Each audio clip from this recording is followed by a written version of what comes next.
Hey everyone, talking about what a flanker is in fragrance and perfume and cologne. When you're kind of newer to fragrance, sometimes there's a lot of terms that get thrown around where it's kind of like, what is that? But people are snobby if you ask, or there's just differing definitions. So, yeah, I wanted to go over it in a pretty straightforward way here, including giving some pretty concrete examples. So, basically, a flanker is another version of a fragrance that comes out in the same series or line. And let's go over some examples to make that more clear if that doesn't make sense.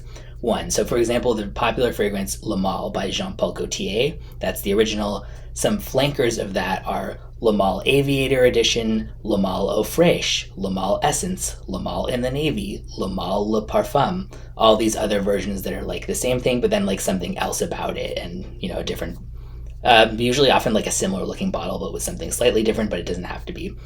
Example number two, Valentino Donna Born in Roma.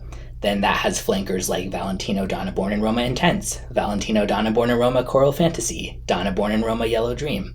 Another example, Ralph Lauren Polo Red. Some flankers include Polo Red Extreme, Polo Red Eau de Parfum, Polo Red Intense, Polo Red Pride Edition, Polo Red Remix.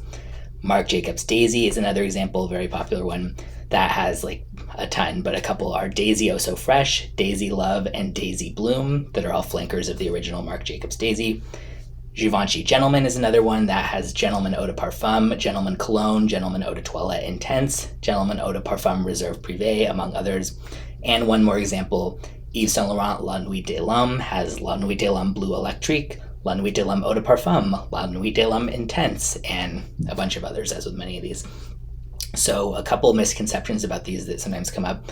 One, sometimes there'll be one that's like, blah, blah, blah, X name Eau de Parfum, and then there's a different one that comes out that's like Parfum version, or say it starts as an Eau de Toilette, then there's a Cologne version, the Eau de Parfum.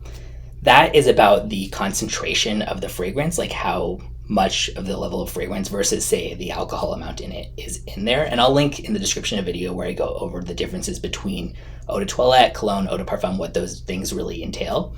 But point being that I want to point out here, that does not mean that it's just going to smell like the original but stronger, because often they'll call it that, like it'll be like whatever Eau de Toilette, and then they come out with a flanker that's like an Eau de Parfum version.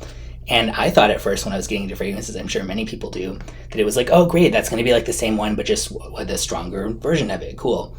No, sometimes they can smell completely different and are basically just a cash grab, and flankers are kind of known for that a lot of the time.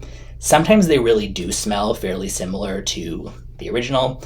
Like in Dior Fahrenheit, most of the flankers in that line, for the most part, do smell somewhat, with a couple exceptions, close to that original. But there's other ones where it's just like, it smells so radically different, no one would ever know if they didn't see the name that it was a flanker of the same one, and it's just, a cash grab trying to put it out under the same line. So just a heads up about that so people don't get misled about that. It doesn't mean that it's actually going to smell anything like the first one. Often it does, and it's kind of sort of intended to be like that, but in practice, there's absolutely no guarantee that it's going to smell anything like that one, and it's really more about marketing than anything. And also that the concentration, even if it's like literally just called the same thing in just the Eau de Toilette version or the, whatever, it's not going to actually necessarily smell similar, but just stronger or anything like that. So if you have any other questions, feel free to leave them, but hopefully this was pretty clear. Flanker is just basically like another one in the same series under that name. And that's kind of all there is to it. And thanks for watching.